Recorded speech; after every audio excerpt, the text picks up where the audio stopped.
제가 그릇이 비싼 게 얼마나 비싼가, 솔로몬이 쓴 모든 그릇은 금인데 금그릇이 얼마나 가겠어요? 그러나 어느 나라에서 만든 청하자라는 그릇은 288억 원 가더라고요. 그릇 하나에 288억 원. 개밥통, 돼지밥통, 고양이 밥통, 이렇게 막 쓰는 그릇도 있지만 어떤 것은 왕이 쓰는 그런 그릇이 있잖아요. 그런데 하나님은 사람을 그릇에 비유를 하세요. 사도 바울은 예수님 만나기 전에 사울입니다. 사울이라는 이름의 뜻은 여호와께 구하다, 하나님께 묻는다, 하나님께 기도한다는 뜻인데 이름대로 그 하나님께 열심히 많았어요. 그러나 예수를 싫어해요. 교회를 싫어해서 스데반이 돌에 맞아 죽을 때 시원해하는 거예요. 그리고는 막 교도를 때리잖아요. 죽이려고 하고요. 예루살렘 교회 핍박의 두목이 사울이에요. 하도 핍박이 심하니까 모두가 피난 갔잖아요. 우리 북한에 핍박이 있으니까 공산주의가 들어와서 교회를 핍박하니까 다 남한으로 교인들이 거의 다 와서 남한은 복을 받고 북한이 저렇게 비참하게 됐는데 남한에 또 교회를 핍박하면 우리 어디로 가겠습니까? 그런 일이 없도록 기도하십시다. 우리가 일본으로 가야 될까요? 어디로 갈까요? 남한의 교회가 문이 다 닫히는 걸 생각해 보셨나요? 그런 날이 올 수도 있어요.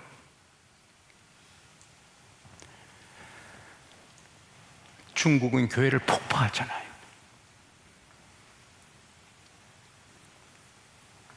그래서 나라를 위해 우리가 새벽기도 해야 되는 것입니다.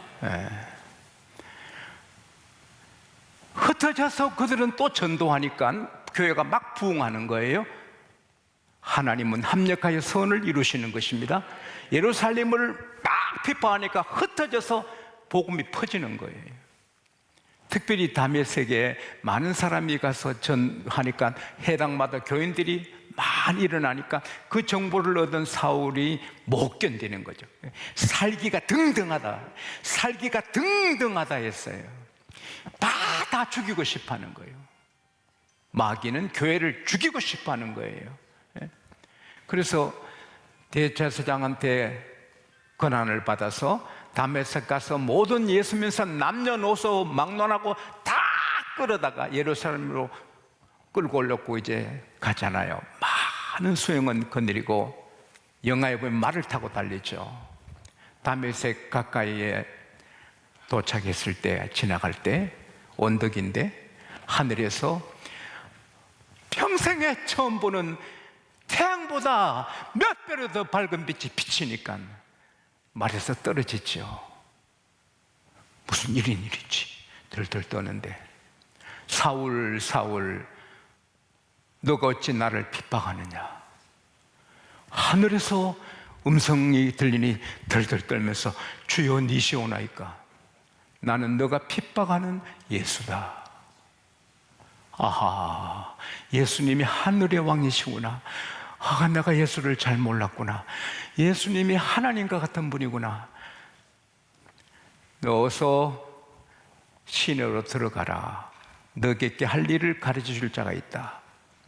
근데 같은 빛이 내려도 수행원들은 빛을 못 봐요. 이상한 우르릉 소리를 들은 거죠. 같은 설교를 들어도 빛 가운데 은혜 받는 사람이 계시고 은혜 못 받는 사람도 있어요. 여러분은 빛을 보고 은혜를 받게 되시기를 바랍니다. 같은 설교를 들어도 은혜 받아 기뻐하는 사람이 있는가 하면 막 미워가지고 예수를 고발하는 바리새인들이 있잖아요. 그래서 집가라는 거리 유다의 집에 들어가서 3일간 먹지도 마시지도 않았는데 기도했다고 뒤에 나와요. 9장 11절인가 보면 기도해요. 삶은 계속 기도해요. 기도하는데 환상에 하나님이 보여주시는 거예요. 아나니아라는 사람이 와서 자기 머리에 안수하니 눈에 비늘이 벗어지고 눈이 보게 되고 성령 충만한 걸 눈으로 환상으로 보는 거예요. 실제로 안 보이는데 동시에 하나님께서 아나니아에게 환상 중에 나타나셔서 말씀하시는 거예요. 환상은 환상이에요. 꿈이 아니에요. 아나니아야, 일어나 집가로 하는 거리로 가서 유다 집에 가면 5사람 사울이 있다. 안수하여 성령으로 충만하게 하고 다시 보게 하라. 그가 환상 중에 아나니아, 너가 와서 안수하여 그렇게 된 걸 보았느니라 그랬어요. 그러니까 아나니아가 주여, 제가 들었습니다. 알았습니다. 그가 예루살렘 교회를 핍하고 여기 온 것도 대제사장에게 권한을 얻어서 잡으러 왔습니다. 아니다. 그는 이방인들과 그 임금들과 이스라엘 백성에게 나의 복음을 전할 나의 택한 그릇이라. 사도행전 9장 15절에 내가 택한 그릇이라. 그래서 인스트루먼트, 그러니까 도구, 그릇으로 사람을 말하는 거예요. 그래서 이 아나니아가 하나님이 주소가 내비게이션 같이 알려주는 거예요. 그러니까 유다 간판 입고 들어가니 사울 있고, 형제 사울아, 너가 오다가 중간에 만난 예수님이 나를 보내서 너로 보게 하시고 성령으로 충만케 하신다. 그 즉시 눈에 비늘같이 벗어지고 다 보이고 성령으로 충만합니다. 할렐루야. 오늘 또 우리 주님이 친히 안수하셔서 여러분 병이 다 떠나가고 영안이 밝아지고 눈도 밝아지고 새로워지기를 축원합니다. 그래서 음식을 먹으니 강건합니다. 영은 영이고 육은 육입니다. 하나님 말씀 잘 먹어도 음식도 잘 먹어야 됩니다.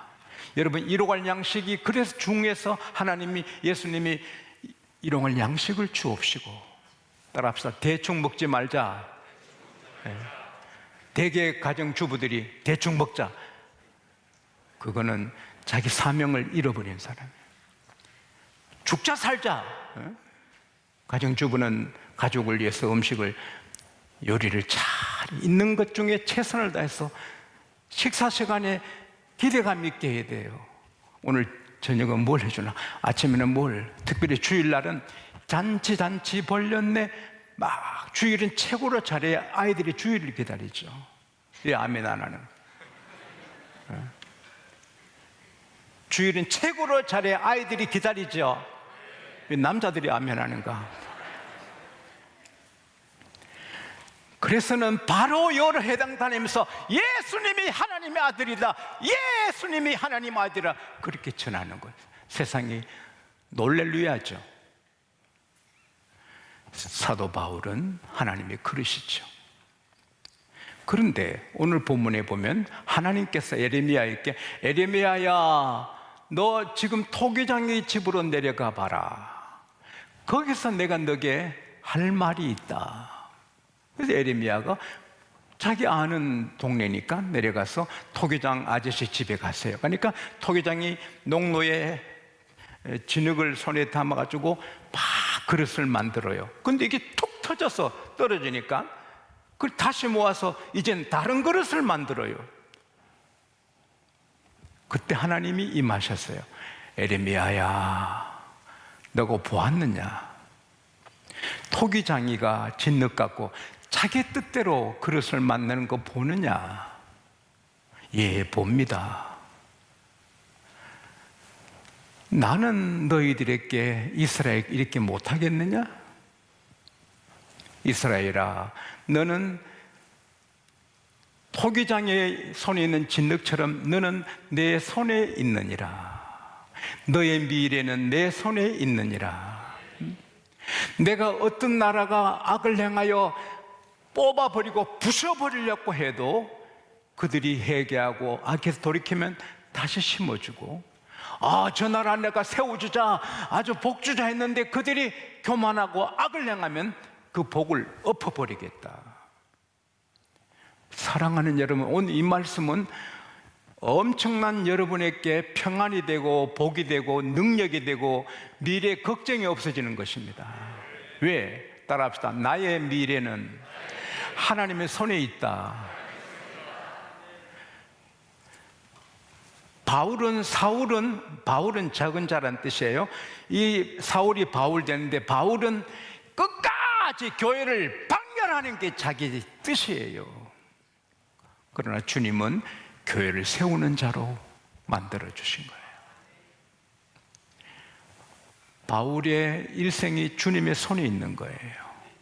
진흙은 토기장이가 마음대로 만들어요. 귀한 그릇, 천한 그릇, 왕의 그릇, 돼지 밥그릇도 만드는 거예요. 우리가 아무리 노력하고 실력을 팩트를 쌓고 노력해도 우리 노력대로만 되는 게 아니에요. 우리 미래는 하나님의 손에 있는 거예요. 잠언 16장 9절에 사람이 마음속으로 많은 계획을 세울지라도 그 걸음을 인도하는 분은 하나님이시라.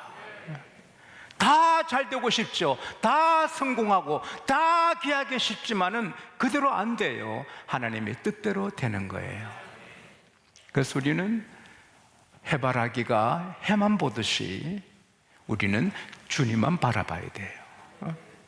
예배하고 기도하고 특별히 하나님 앞에 겸손해야 돼요. 왜? 하나님은 제일 싫어하고 하나님이 제일 싫어하고 하나님이 제일 싫어하고 하나님이 제일 역겨하는 사람이 교만한 사람이에요. 마귀가 제일 좋아하고 마귀가 제일 좋아하고 마귀가 제일 좋아하고 마귀가 제일 쓰기 좋은 인간이 교만한 인간이에요. 그렇게 겸손해서 선지자 사무엘 앞에 들들 떨던 사무엘, 왕으로 세우려니까 숨는 사울, 왕이 된 다음에 내가 왕인데 내가 왕인데 내가 왕인데 내가 왕인데 사무엘을 업신여기고, 내가 왕인데 이 나라는 내 건데 예배 안 드리고 자기 기념비 세우고, 하나님이 그를 귀신 들리게 하잖아요. 초라하게 하잖아요. 전쟁터에서 자식들과 함께 쓰러지잖아요. 자기 뜻은 다윗을 죽이고 길이길이 왕가를 이어주려고 했지만 자기 뜻대로 안 돼요. 사울의 미래가 사울의 손에 있지 않고 하나님의 손에 있는 거예요. 교만하니 하나님이 쓰러뜨린 거죠. 잠언 15장 33절에 겸손은 영광의 지름길이에요. 영광. 잠언 16장 18절에 거만은 넘어짐의 앞잡이에요. 겸손하면 영광을 얻게 되는 거예요. 예수님 또 마태복음 23장 12절에 사람이 높고자 하면 낮아진다, 낮아져야지 하면 높여주신다. 하나님은 겸손한 사람에게 은혜를 퍼부어 주시는 거예요. 그러나 내가 누군데 하면 마귀가 찾아서 쓰는 거예요. 하나님은 그를 대적하는 거예요. 하나님은 겸손한 사람을 아름다운 그릇으로 쓰시는 거예요. 요한복음 13장 3절부터 17절까지 보면 예수님이 저녁 식사하시다가 겉옷을 벗어요. 그리고는 큰 수건을 허리에 동이고 제 아들의 발을 큰 대야에 물을 갖고 씻어줘요. 그러면서 한 사람 발을 닦아줘요. 정성을 다해서. 베드로 차례가 돼. 베드로가 주여 내 발을 씻으시려고 합니까? 안 됩니다. 야, 지금은 모르지만 후일에 알게 된다. 아닙니다. 제 발은 못 씻어요. 그러면 너와 나가 상관이 없다. 그러면 제 머리도 손도 다 씻어주세요. 그럴 필요 없다. 이미 목욕한 자는 발만 씻으면 된다.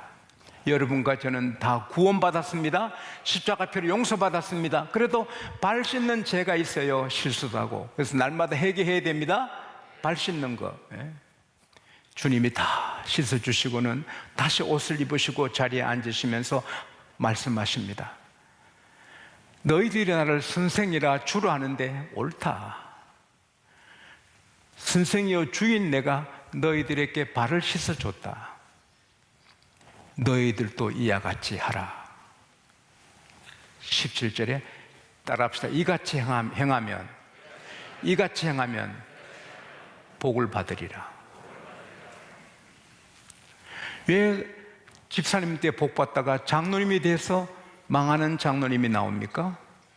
내가 장로인데 말이야. 망하는 거죠. 적은 교회 때 그렇게 귀하게 충성하다 교회가 좀 커지면 얘 망합니까? 내가 큰 교회 목사인데. 그래서 망하는 거죠.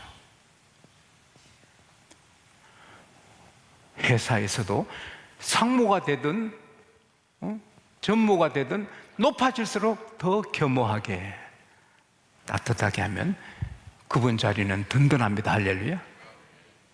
대통령이 되셔도 더 겸손하게 국민을 섬기면 그 자리는 만세반석이 되는 것입니다. 대통령이라 칼을 휘두르면 그 칼에 자기가 죽지요. 하나님은 절대로, 하나님의 맷돌은 천천히 돌아가도 콩 하나도 밖에 안 나갑니다. 반드시 심판합니다. 한 사람도 예외는 없습니다. 하나님은 모든 사람을 반드시 심판하십니다. 겸손한 사람은 세워주시고 교만한 자는 심판하십니다. 사랑하는 여러분, 인생은 간단합니다. 내가 나를 못 빚어요. 하나님이 빚어주세요. 겸손하고 의롭게. 니느웨가 악을 행해서 하나님이 디어플을 했는데 회개하니 그냥 두잖아요.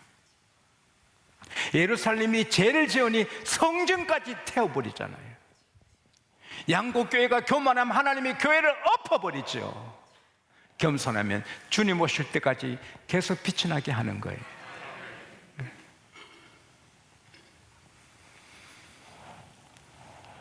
그리고 귀한 그릇 되려면 이대로 순종하는 거죠. 따라합시다. 말씀이 귀하다, 거룩하다, 의롭다. 그래서 이대로 살면 거룩하고 귀한 거죠. 집에서나 어디서나 이대로 살면 거룩해요. 디모데 후서 2장 20절 21절에 큰 집에는 금과 은의 그릇만 있을 뿐 아니요 나무와 질그릇도 있어서 기 쓰는 것도 있고 천이 쓰는 것도 있나니 그러므로 이런 모든 것에서 자기를 깨끗게 하면 귀한 그릇 된다.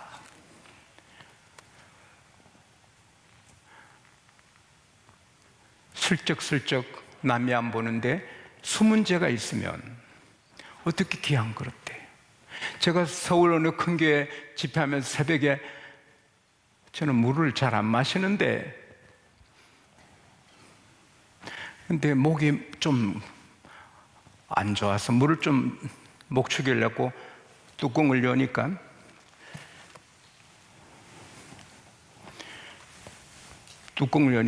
머리카락 30cm가 척 걸려 있는 거예요. 머리카락은 부인들의 매력입니다.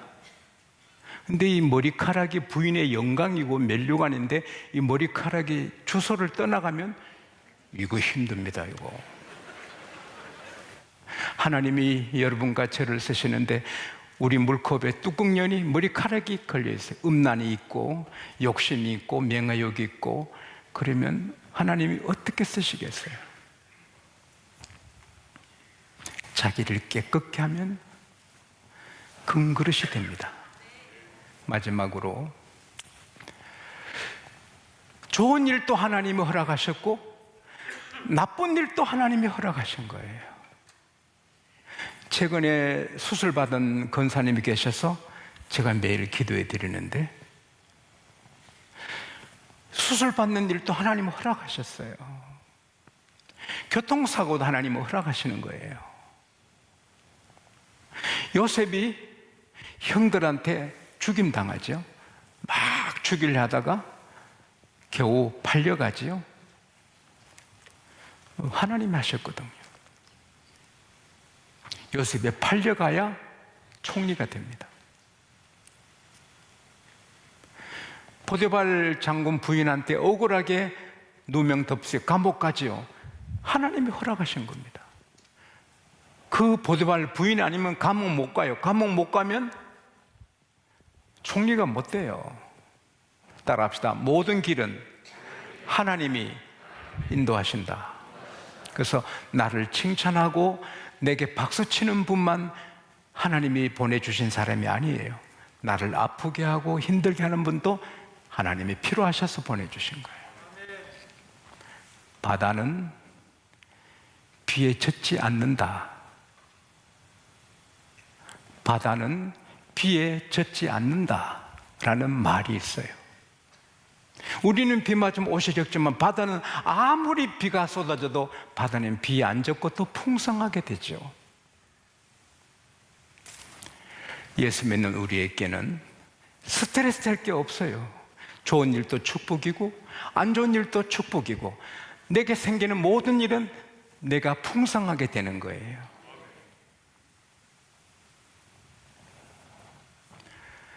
제게 아픈 전화를 주신 분 때문에 제가 더 기도하게 됐고, 힘든 장애물 때문에 제가 더 엎드리게 됐죠. 모든 것은 축복이에요. 그래서 우리는 감사해야 됩니다. 누가 내게 침뱉어도 감사하고, 나를 어렵게 해도 감사하고, 보리밥을 먹게 돼도 감사하고, 진수성찬 먹게 돼도 감사하고, 살다가 정말 돈이 없어서 라면 하나 먹기 어려워도 감사하고, 그 어떤 경우도 감사로 받아들일 때 우리는 금그릇이 되는 거예요. 초대교회의 황금입이라고 일컬어지는 크리소스톰은요, 교인들이 모르고 짓는 큰 죄가 있다. 감사할 줄 모르는 죄다. 주님은 범사에 감사라. 데살로니가전서 5장 18절에도 범사에 감사하라. Give thanks in all circumstances. 범사에 감사하라. For this is God's will for you in Jesus Christ. 이것이 너희를 위해서 하나님이 주시는 뜻이다. 오늘 집에 갔더니 도둑이 들어와서 도둑이 뭘 훔쳐갔다. 예배드리고 왔는데 어떤 일이 일어났냐? 에이씨. 그럴 수 있지만, 주여, 무슨 일인지 모르지만 감사합니다. 그래서 우리 있을 때 왔으면 우리 생명 다칠 건데 없을 때 왔다가 감사합니다. 어쨌든 어떤 경우도 자동차가 부딪혀도 차는 부셔도 나는 이렇게 살아있으니 감사합니다. 감사할 때 우리 그릇을 하나님이 멋지게 빚어주시는 것입니다. 지용수, 여러분의 미래는 하나님의 손에 있는 진흙입니다. 우리 그릇은 계속 다듬어지고 있어요. 끝이 아니에요. 천당 갈 때까지 하나님이 계속 농로의 진흙을 갖고 하시는 토기장이처럼 우리를 계속 짓고 계세요.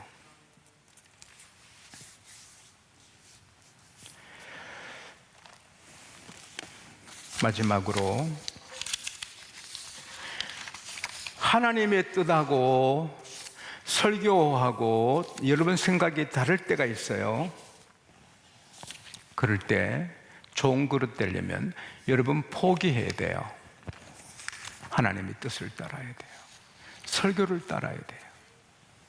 설교는 제가 해도 제 말이 아니거든요. 하나님의 음성이거든. 제가 기도하고 하나님 1%도 내 말이 안 나가고 하나님의 성령 해 주십시오. 그래서 하기 때문에 제가 해도 제 설교가 아니고 하나님 음성으로 저는 받아요.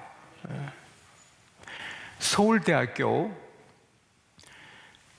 교수 학습 무슨 연구실이 있어요. 거기서 서울대학에서 2.5%에 드는 우등, 2.5%지? 2.5%, 상위 2.5%, 거의 A 플러스만 맞는